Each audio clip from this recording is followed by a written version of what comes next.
Hello friends, followers and channel members, welcome back to the channel, and it's going to be an exciting week for those of you who are Fenix fans because the Fenix A320 family has just received one of its biggest ever updates. Yes, the BFU, the Big Flipping Update, or words to that effect, which was originally announced right at the end of March, has literally just been released and is now available. Now whether you're flying in Flight Sim 2020 or the newer Flight Sim 2024, this update is packed with game-changing features that will take the flying experience to the next level. Realistic landings, new fly-by-wire improvements, walk-around mode, sound systems, it's all there and there's something for everyone. So in our video today we're going to jump in and have a look what's going to be coming your way. Now first up, let's talk about the landing dynamics. Ever since this aircraft was released, landings was the one thing the community found really difficult to pull off, and this then is probably one of the most anticipated changes. Fenix haven't just tweaked their landings, they've actually rebuilt them from the ground up using data from over 80,000 real-world flights, focusing on the pilot's side stick inputs during the landing. That means that the way the aircraft handles during the flare and the landing feels incredibly realistic. The result of this then means a much more natural responsive landing profile that mirrors the real world aircraft. No more bouncy landings when you flare, the aircraft behaves just like it would in the real world. So hopefully you can now start to really nail those smooth touchdowns. And it's not just the flare that's been given an overhaul, also the ground effect has been fine-tuned. So when you're coming into land, the aircraft will no longer get that awkward bounce back effect when you attempt the flare, so it feels much more weighty, like you're flying a real A320 aircraft. Next, let's look at the fly-by-wire system. Obviously, the Airbus aircraft works on a fly-by-wire system, and the Fenix team have completely retuned all of this for better control, both in pitch and roll axes. Again, using real-world data from thousands of flights, they've identified the most accurate control settings, and the biggest takeaway from this is that the best setup now for your side stick profile is just going to be linear. So essentially, just leave it as it is by default. What does this mean for you? Well, whether you're hand flying the aircraft or letting the autopilot take over, the aircraft's response will feel much more neutral and consistent, again like the real aircraft. As part of this improvement, the Fenix team has introduced subtle control input dampenings to further enhance the feel.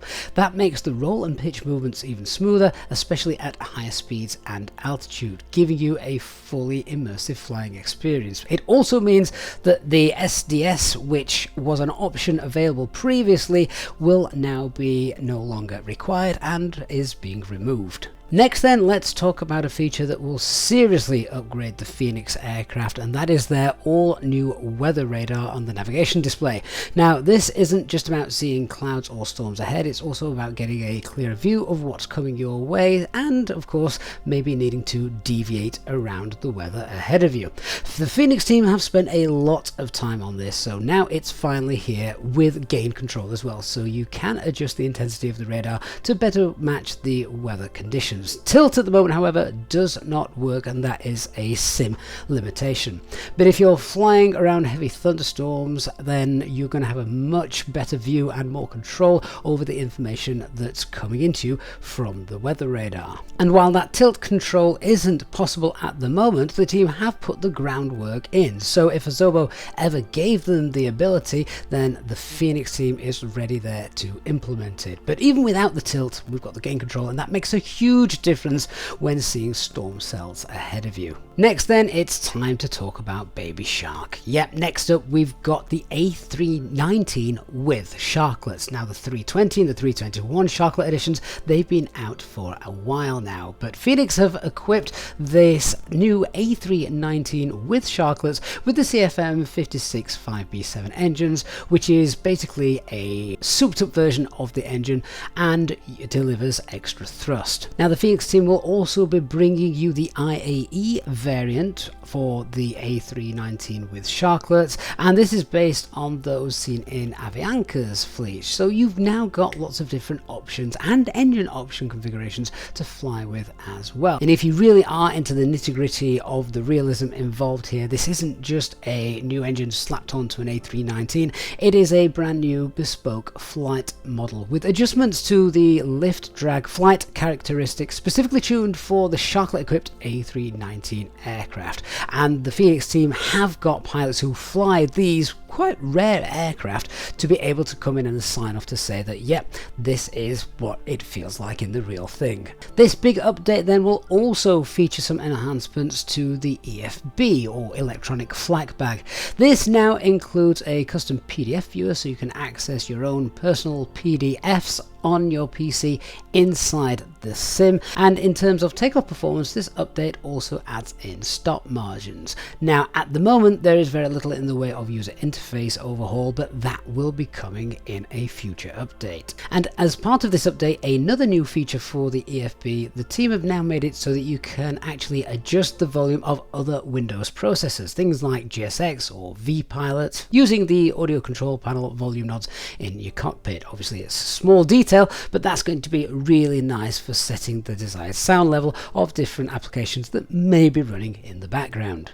Another huge feature that every good add-on aircraft needs to help with its immersion is, of course, the sounds. Now the team has completely rebuilt the sound set with a new sound system for the cockpit. They've also included a new IAE engine sound set as well. And here's for quite a cool part: the Fenix team have introduced dynamic touchdown sounds that adjust depending on your landing rate. So whether you're greasing it or whether you're slamming it in, there are going to be different sounds that do reflect this.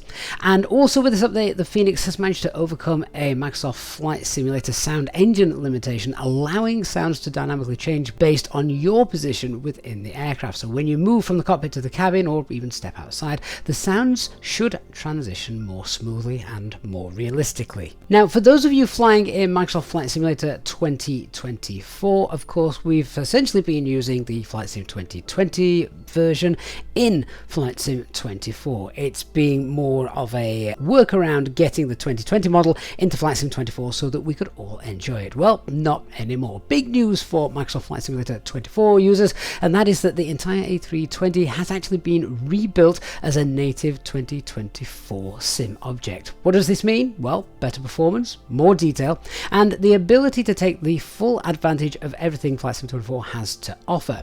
The aircraft now uses level of detail technology which dynamically adjusts the complexity of the objects based on distance. So this basically means much better performance but without sacrificing the details. And for those of you who love interactivity, things like walk around mode are all fully functional, and the team have gone a long way in making sure that you can do a full walk around very realistically. You can open the cargo doors, interact with external panels, and even refuel the aircraft from outside the aircraft. So definitely a huge overhaul for Flight Sim 2024 users. So those are the main highlights of the BFU to come in the next couple of days. And it does go on much deeper and further than this. Things like the cockpit colours in the flight decks are slightly different depending on which aircraft frame you are going to be flying. A real insane level of detail, and not to mention the 100,000 bug fixes or so that have also gone into this update.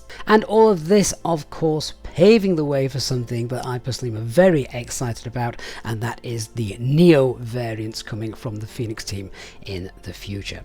Really excited to hear your thoughts and views on this update, and of course the prospect of the future releases from the Fenix team. What's going to be your favorite feature? What are you looking forward to the most out of the features mentioned in the video? Leave a comment down below. Look forward as always to reading those and seeing what the community thinks about the newly released features. Personally, I can't wait to get my hands on the aircraft following this update. One final thing to mention, of course, is that any liveries that you currently have for the Fenix aircraft pre this new update will not work and will need to be re-downloaded from the livery manager once this new update drops. That also includes third-party liveries as well. Thank you so much for watching. Hope you've enjoyed the video. If you have, please don't forget to leave a like, and of course if you are new to our channel, don't forget to hit that subscribe button and turn on the notifications bell so you don't miss any of our future videos, and of course live stream flights with the new Fenix aircraft when the time comes. Thanks for watching, and I'll see you all again in the next one. Bye bye for now.